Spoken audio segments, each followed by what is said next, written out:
चलिए, हिंदी व्याकरण में एक टॉपिक है वाक्य एवं वाक्य परिवर्तन। ठीक है, वो आप लोगों के वेस्ट बंगाल बोर्ड के माध्यमिक एग्जाम में भी आता है, 11 में भी है, 12 में भी है। ठीक है, वेस्ट बंगाल बोर्ड का, या कॉम्पिटिटिव एग्ज़ाम में भी आप लोग इसको देख सकते हैं। तो वाक्य एवं वाक्य परिवर्तन, इसके ऊपर, इस टॉपिक के ऊपर एक वीडियो मैंने पहले बनाया था। ठीक है, तो आज उसमें एक छूटा हुआ था, उसमें हम लोग वाक्य परिवर्तन जो किए थे वो रचना के आधार पर किए थे। आज हम लोग वाक्य परिवर्तन जो है वो हम लोग करेंगे अर्थ के आधार पर वाक्य परिवर्तन। ठीक है, तो टाइम वेस्ट न करके डायरेक्ट शुरू किया जाए। तो यहाँ पर देखिए कि वाक्य जो होता है, जो वाक्य होते हैं, वाक्यों को हम दो तरीके से क्लासिफाई कर सकते हैं, दो तरीके से बांट सकते हैं। एक होता है वाक्य का रचना या बनावट के आधार पर, और दूसरा होता है अर्थ के आधार पर। तो रचना या बनावट के आधार पर हम लोग वाक्य परिवर्तन पढ़ चुके हैं। ठीक है, आज हम लोग पढ़ेंगे अर्थ के आधार पर वाक्य परिवर्तन। लेकिन थोड़ा सा ये दोनों के बारे में आपको बताता चलूँ कि रचना के आधार पर वाक्य क्या होता है और अर्थ के आधार पर वाक्य क्या होता है, मतलब वाक्य का भाग होता क्या है। ठीक है, तो रचना के आधार पर समझिए पहले, तो इसको पहले उदाहरण से देखिए। यहाँ देखिए, राम स्कूल नहीं जाता है। ठीक है, तो यहाँ पर ये जाता है, ये आपकी एक क्रिया है। ठीक है, और इसके बारे में मैं डिटेल में पिछले वीडियो में बताया हूँ, वाक्य परिवर्तन वाले वीडियो में। मैं थोड़ा सा आपको बताते चल रहा हूँ। ये जाता है जो एक क्रिया है, ठीक है, समापिका क्रिया। ठीक है, अब समापिका क्रिया क्या है ये आप पिछले वीडियो में देख लीजिए। तो इसमें क्या है, एक समापिका क्रिया है, जाता है, और यहाँ पर ये जाने का काम कौन कर रहा है, राम कर रहा है। तो क्रिया को जो करता है उसको क्या कहते हैं हम लोग, कर्ता। तो ये करता है। तो इस एक वाक्य में आपका एक कर्ता है और एक समापिका क्रिया है। तो जिस वाक्य की बनावट, ठीक है, या गठन या रचना किससे होती है, एक कर्ता और एक समापिका क्रिया से होती है, उस वाक्य को कहते हैं हम लोग सरल वाक्य। ठीक है, तो रचना के आधार पर वाक्य जो है वो तीन प्रकार के होते हैं। एक जिसमें से मैंने आपको बताया सरल वाक्य, दूसरा होता है मिश्र वाक्य, और तीसरा होता है आपका संयुक्त वाक्य। ये तीन तरीके के वाक्य होते हैं। ठीक है, तो सरल का मैं यहाँ समझा दिया मैंने आपको, और इसके बारे में डिटेल में मैं पिछले वीडियो में बताया हूँ। आप तीनों देख लीजिए, सरल वाक्य किसे कहते हैं, मिश्र वाक्य किसे कहते हैं, और संयुक्त वाक्य किसे कहते हैं, और सरल से मिश्र या मिश्र से संयुक्त वाक्य में परिवर्तन हम लोग कैसे करते हैं, वो वाक्य परिवर्तन का वो वीडियो आप लोग देख लीजिए। हमारा आज फोकस है अर्थ के आधार पर वाक्य का भेद। तो अब इसी उदाहरण को आगे देखिए कि यहीं पर दूसरे पर भी आपका यही उदाहरण है, राम स्कूल नहीं जाता है।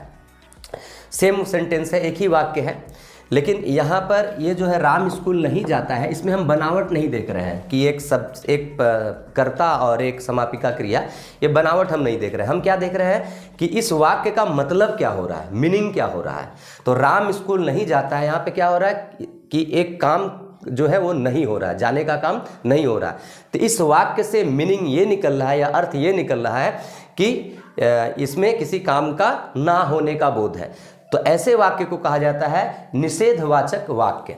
तो यहाँ पर दोनों ही वाक्य सेम थे, लेकिन यहाँ पर इसको सरल वाक्य कहा गया और यहाँ पर इसको क्या कहा गया, निषेधवाचक वाक्य। तो क्यों, क्योंकि यहाँ पर हमने इसको रचना के हिसाब से देखा, इसकी बनावट के हिसाब से देखा, और यहाँ पर हमने इसको अर्थ के आधार पर देखा। ठीक है, तो अर्थ के आधार पर वाक्य जो है, जैसे रचना के आधार पर वाक्य तीन प्रकार के होते हैं, सरल, मिश्र और संयुक्त, और अर्थ के आधार पर वाक्य जो है हिंदी में वो 8 प्रकार के होते हैं। तो अब हम लोग एक एक वाक्य का, जो 8 प्रकार के वाक्य हैं, एक एक वाक्य का मैं आपको यहाँ पर परिभाषा लिखते जाऊँगा। लेकिन वो परिभाषा आप एग्ज़ाम में लिखने की ज़रूरत नहीं है, आप परिभाषा के लिए जो है वो अपना व्याकरण का किताब देख लीजिए। मैं बस समझाने के लिए मैं कुछ यहाँ पर लिखते जाऊँगा प्रत्येक वाक्य का, और उदाहरण देकर मैं आपको उसको समझाता चलूँगा। ठीक है, तो ये हुआ आपका, आप एक नंबर से, मतलब जो अर्थ के आधार पर वाक्य के 8 भेद होते हैं उसमें से एक भेद यहाँ तो शॉर्ट में हमने बताया, इसको डिटेल में पढ़ते हैं उदाहरण के साथ। तो एक एक वाक्य का हम लोग पढ़ते जाते हैं। ठीक है, तो पहला देखिए आपका निषेधवाचक वाक्य, या इसको कहते हैं निषेधात्मक वाक्य भी कहा जाता है। और आप अपनी किताब में देखिएगा, किताब में या गाइड में जिसमें भी देखिएगा, सीरियली आपका पहला नंबर दिया होगा विधिवाचक वाक्य या विधानवाचक वाक्य। ठीक है, तो मैं वैसे नहीं जा रहा हूँ, और ज़रूरी नहीं है कि आपको सीरियल ही लिखना पड़ेगा, कि किताब में जैसा दिया हुआ उसी तरीके से जाना पड़ेगा। और क्या है, वाक्यों की परिभाषा भी नहीं रटनी है आप लोगों को। वाक्य समझ जाइएगा तो आप परिभाषा बनाकर भी लिख सकते हैं, और एग्ज़ाम के पर्पज़ से हम लोग पढ़ रहे हैं तो करना क्या है कि सारे वाक्यों को समझकर अब उसका ट्रांसफ़र कैसे होगा, मतलब ट्रांसफॉर्म कैसे होगा वाक्य कि निषेधवाचक से विधिवाचक में कैसे जाएंगे या और किसी में कैसे जाएंगे, उस पर हम लोगों को फोकस करना है। ठीक है, तो आप सीरियली के चक्कर में मत रहिए, क्योंकि एक कारण है जिसकी वजह से मैंने विधिवाचक वाक्य को, एक विधिवाचक वाक्य होता है उसको मैंने पहला नंबर नहीं दिया। मैं पहले शुरू कर रहा हूँ निषेधवाचक वाक्य से। ठीक है, निषेधवाचक वाक्य किसे कहते हैं, उदाहरण से ही देख लीजिए, या अभी जो हम उदाहरण बता कर गए उसमें उसी में ही था कि मधु नहीं पढ़ती है। यहाँ जो है पढ़ने का जो काम है उसमें क्या हो रहा है, नहीं का बोध है। ठीक है, कि पढ़ने का काम नहीं हो रहा है। ठीक है, तो जिस वाक्य में ना का बोध हो, मतलब काम के न होने का बोध हो, उसको कहते हैं हम लोग निषेधवाचक वाक्य या निषेधात्मक वाक्य। ठीक है, तो परिभाषा इस तरीके से लिखी जा सकती है कि जिन वाक्यों से किसी कार्य के न होने का बोध हो उसे निषेधवाचक वाक्य कहते हैं। ठीक है, ये एक नंबर हुआ। ठीक है, इसके बाद आइए दूसरा। अब दूसरा देखिए प्रश्नवाचक वाक्य। तो इसके नाम से ही एक्चुअली जो वाक्य का भाग है आपका अर्थ के आधार पर, रचना के आधार पर थोड़ा कठिन था, मतलब नाम अलग था और अलग तरीके से उसको समझना था, सरल, मिश्र, संयुक्त। लेकिन अर्थ के आधार पर जो वाक्य का नाम दिया गया है, जैसे अभी हम लोग पढ़े निषेधात्मक वाक्य, तो निषेध मतलब क्या होता है, ना। अभी दूसरा देखिए प्रश्नवाचक, तो प्रश्न मतलब क्या, क्वेश्चन करना। तो वाक्य के नाम के हिसाब से ही आप समझ जाइएगा कि ये कैसा वाक्य है या इसमें क्या होगा। तो दूसरा जो है प्रश्नवाचक वाक्य, तो सीधा सा इसके नाम से ही पता चल रहा है कि जिन वाक्यों में प्रश्न का बोध हो, क्वेश्चन किया जाए, वो प्रश्नवाचक वाक्य। उदाहरण, वह क्या खा रहा है, और उसके बाद क्वेश्चन मार्क मत देना, प्रश्नवाचक चिन्ह देना मत भूलिएगा। अगर आप प्रश्नवाचक चिन्ह नहीं देते हैं तो गलत हो जाएगा। विराम चिन्हों का भी सही तरीके से हर वाक्य में प्रयोग करना पड़ेगा। अगर आपको विराम चिन्ह नहीं आता है तो मेरा एक विराम चिन्ह का वीडियो है, उसको देख लीजिए। ठीक है, क्योंकि विराम चिन्ह के बिना वाक्य का अर्थ ही नहीं प्रकट होगा, और हम लोग पढ़ रहे हैं अर्थ के आधार पर वाक्य का भेद। ठीक है, तो वाक्य का अगर अर्थ ही ना प्रकट हो तो फिर हम कैसे बताएंगे कि ये कौन सा वाक्य है। इसलिए विराम चिन्ह को जरूर पढ़ लीजिए। आप पूरा ग्रामर, कोई भी ग्रामर आप पढ़ते हैं, व्याकरण पढ़ते हैं, तो मैंने कहा था विराम चिन्ह पढ़ाते समय कि सबसे इम्पॉर्टेंट टॉपिक व्याकरण का वो विराम चिन्ह ही होता है, अकॉर्डिंग टू मी, मेरे हिसाब से, कि विराम चिन्ह के बिना सब कुछ अधूरा है। ठीक है, तो विराम चिन्ह का सही प्रयोग होगा तभी वाक्यों का अर्थ प्रकट होता है। तो प्रश्नवाचक चिन्ह है जहाँ पर, तो प्रश्नवाचक वाक्य होंगे, और चिन्ह से देखकर तो पहचानना है, तो बच्चे पहचानेंगे। अब आप लोग क्या देखेंगे कि यहाँ पे देखिए वह क्या खा रहा है, कुछ पूछा जा रहा है किसी से। ठीक है, तो पूछा जा रहा है तो प्रश्न हुआ। यहाँ पर दूसरा है तुम कौन हो। ठीक है, प्रश्न पूछा जा रहा है तो प्रश्नवाचक वाक्य है। तो बहुत आसान, इसमें कोई समस्या नहीं है। अब आते हैं हम लोग तीसरा। अब तीसरा देखिए विस्मयादि बोधक वाक्य या विस्मयादि वाचक वाक्य। ठीक है, दोनों नाम से पुकार सकते हैं। किसे कहते हैं विस्मयादि बोधक वाक्य, जिस वाक्य में आश्चर्य, ठीक है, खुशी, दुख या घृणा का बोध हो। ठीक है, अब इसको उदाहरण के साथ समझिए।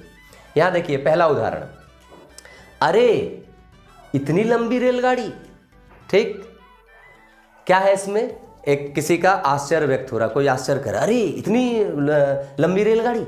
ठीक है, आश्चर्य व्यक्त हुआ, तो आश्चर्य व्यक्त हुआ मतलब विस्मयादि बोधक वाक्य। विस्मय का मतलब क्या था, विस्मयादि बोधक जो वर्ड है, मैंने क्या कहा कि वाक्य के नाम के हिसाब से ही आपको समझ में आ जाएगा कि इसमें क्या भाव होगा।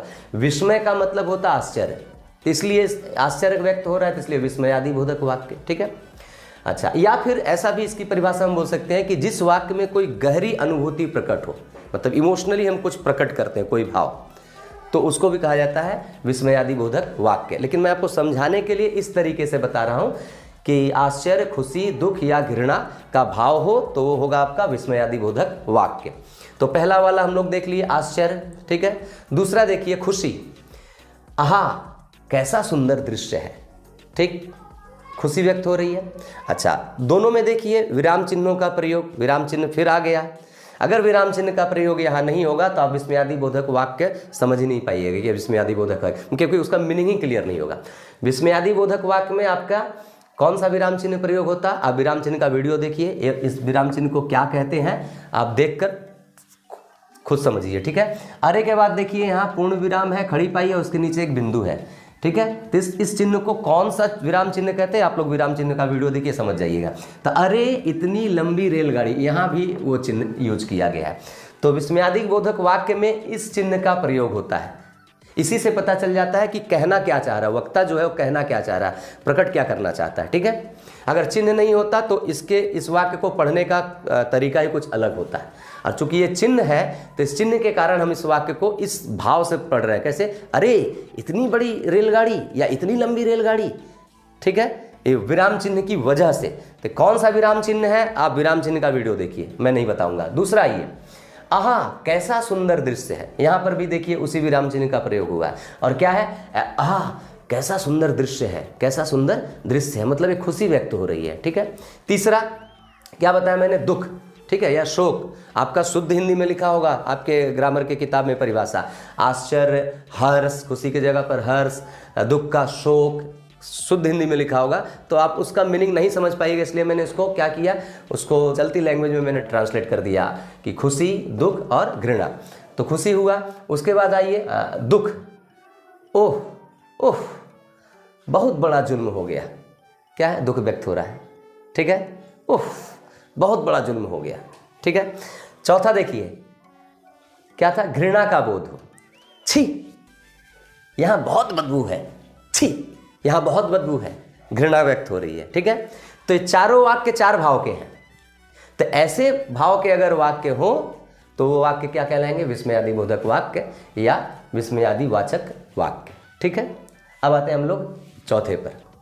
अब देखिए चौथे वाक्य का नाम है आज्ञावाचक, या इसी वाक्य को आज्ञाबोधक या फिर आदेशात्मक या फिर आज्ञार्थक वाक्य। ठीक है, किसी भी नाम से इसको बुलाया जा सकता है। ठीक है, तो आज्ञावाचक, ये आज्ञा जो नाम है इस वाक्य का नाम जो आज्ञा, तो इसी से पता चल जा रहा है इसमें कि आज्ञा होगी, ऑर्डर होगा। ठीक है, लेकिन इसके साथ साथ थोड़ा सा और भी देखना होगा आप लोगों को।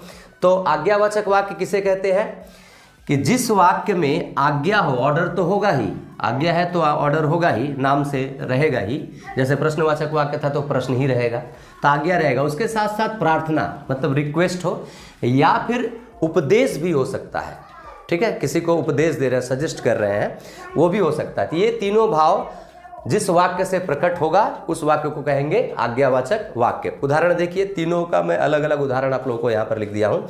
यहाँ अभी आओ, यहाँ अभी आओ।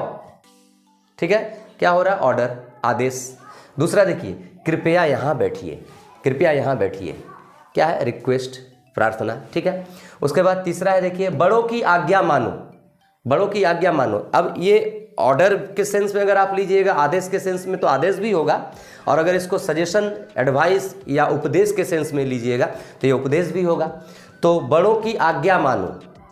ठीक है, बड़ों की आज्ञा या बड़ों की आज्ञा मानो, ये अगर हम इसको ऐसे कर दें, बड़ों की आज्ञा माननी चाहिए, बड़ों की आज्ञा माननी चाहिए, तो ये क्या हो जा रहा है, एक उपदेश दे रहे हैं किसी को। ठीक है, तो उपदेश। तो ये तीनों अर्थ जिसमें प्रकट हो वो हो गया आपका आज्ञावाचक वाक्य। ठीक है, नेक्स्ट आते हैं हम लोग पांचवें पर।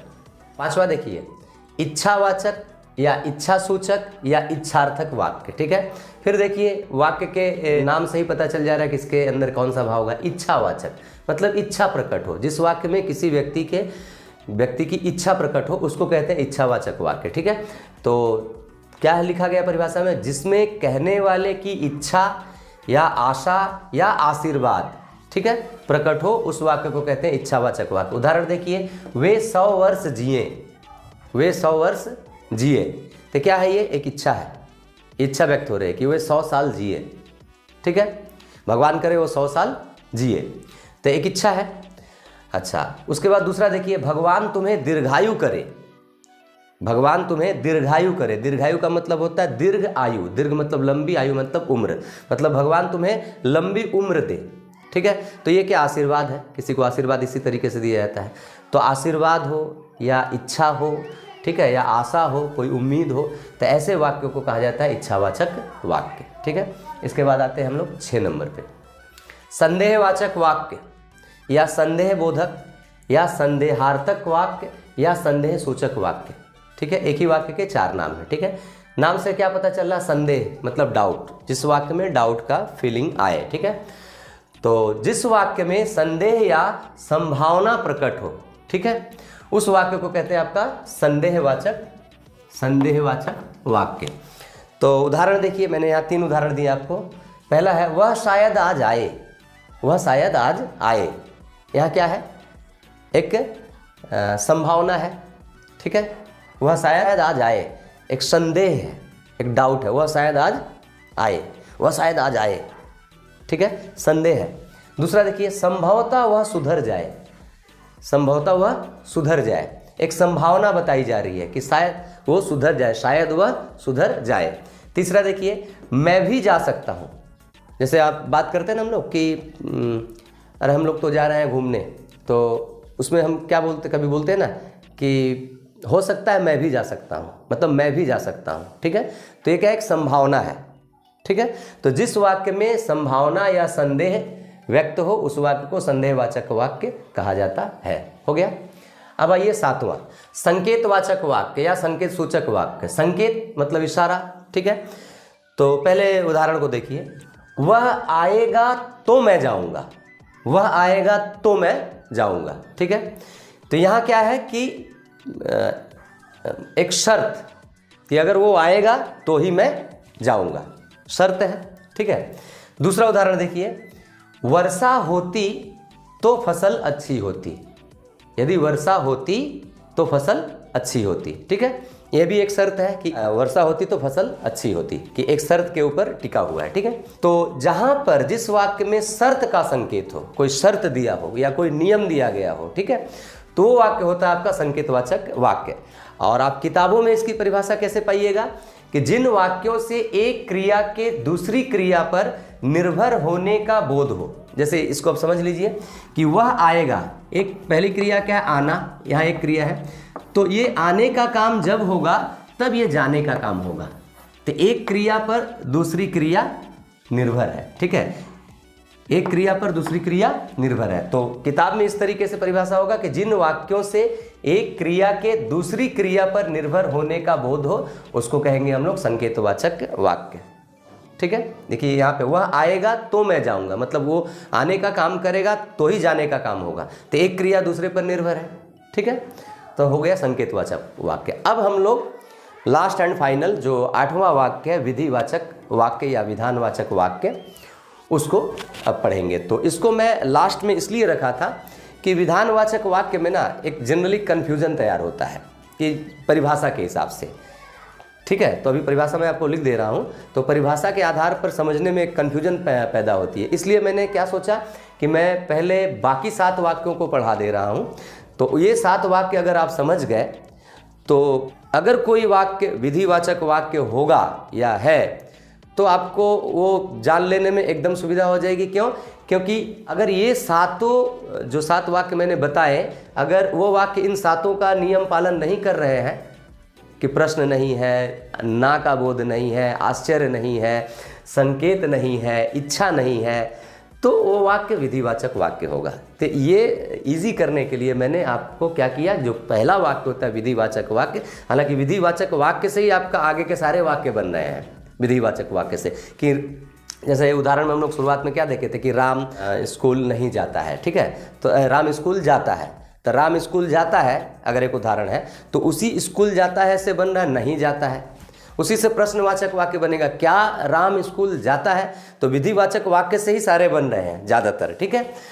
तो विधिवाचक वाक्य ही पहले आना चाहिए था, पढ़ाना चाहिए था, लेकिन विधिवाचक वाक्य को मैंने क्या किया, लास्ट में रखा, इसलिए कि आपको समझने में सुविधा हो। तो अब विधिवाचक वाक्य का मैं परिभाषा लिख दे रहा हूँ और उदाहरण दे रहा हूँ, आपका ये अर्थ के आधार पर वाक्य समाप्त हो जाएगा। तो अब देखते हैं हम लोग विधिवाचक वाक्य। विधिवाचक वाक्य क्या, जिस वाक्य से किसी कार्य के करने या होने का पता चले या किसी प्रकार की जानकारी मिले, जिसको हम लोग स्टेटमेंट कहते हैं, ठीक है।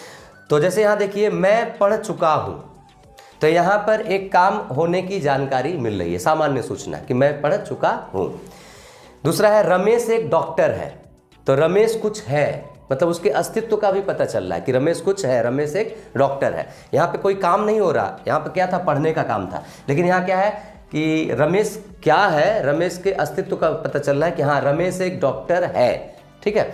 तो अस्तित्व का पता भी चले कि वो कुछ है, या सीता एक लड़की है, ठीक है, तो भी आपका होता है विधिवाचक वाक्य या विधानवाचक वाक्य। तो क्या क्या कि जिस वाक्य से किसी कार्य के करने या होने का पता चले। यहाँ मैं पढ़ चुका हूँ, यहाँ एक काम के होने का पता चल रहा है, ठीक है।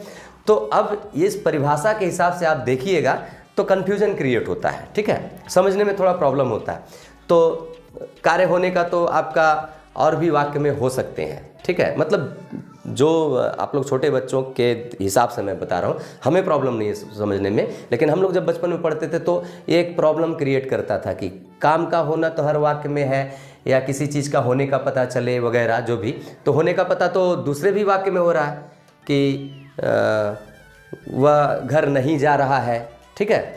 तो होने का तो होना इससे थोड़ा सा प्रॉब्लम होता है।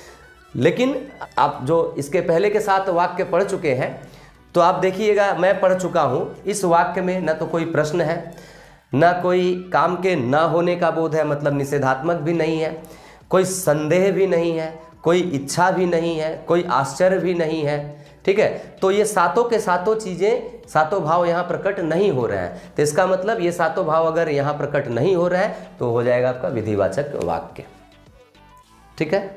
तो ये आपका पहचानने का आसान तरीका ये होगा। विधिवाचक वाक्य की परिभाषा मत याद कीजिए या मत समझिए, विधिवाचक वाक्य क्या है। आप सातों को पढ़ लिए है तो आठवां अपने आप हो जाएगा कि वो सात अगर नहीं है तो ये आठवां विधिवाचक वाक्य ही होगा, ठीक है।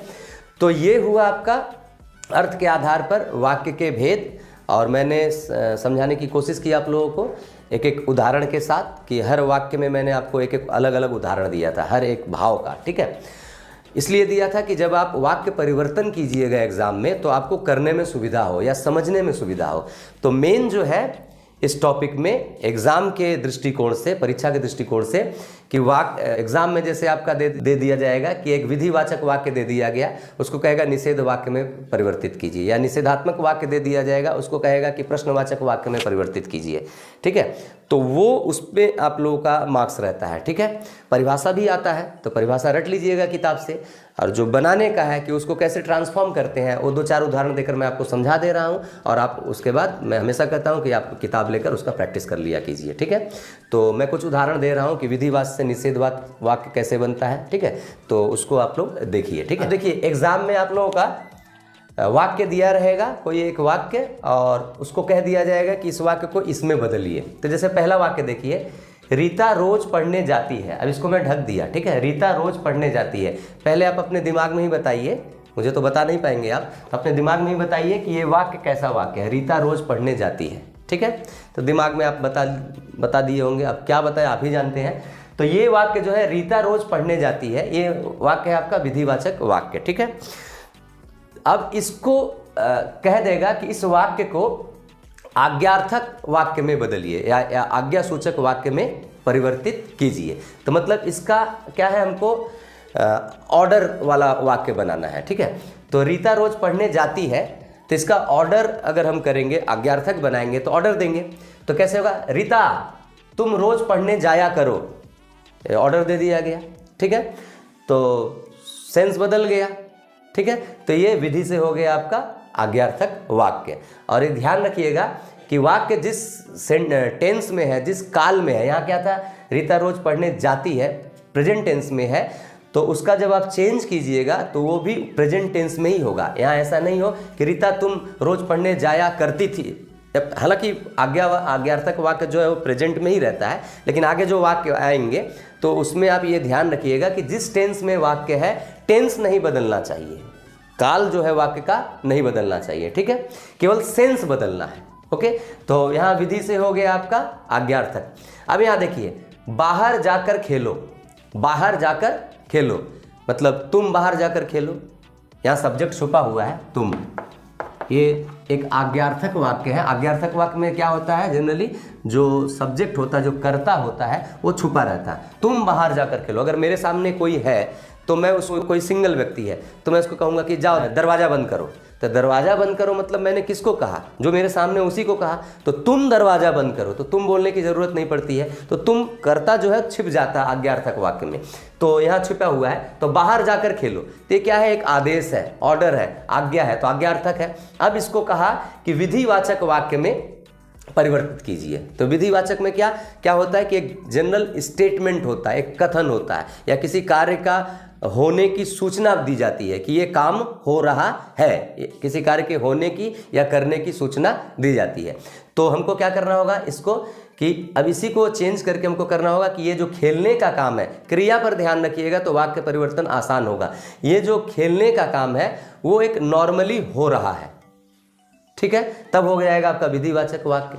तो क्या है, बाहर जाकर खेल रहा है, हम एक सूचना दे रहे हैं किसी को, इसको सूचना में बदलना है क्योंकि सूचना ही होता है आपका विधिवाचक वाक्य। तो बाहर जाकर खेल रहा है, ठीक है, तो ये आज्ञार्थक से क्या हो गया, विधिवाचक वाक्य हो गया। ओके, और टेंस में भी कोई बदलाव नहीं है, ऐसा नहीं है कि बाहर जाकर खेल रहा था। अगर यहाँ टेंस आप चेंज करते तो ये गलत हो जाता।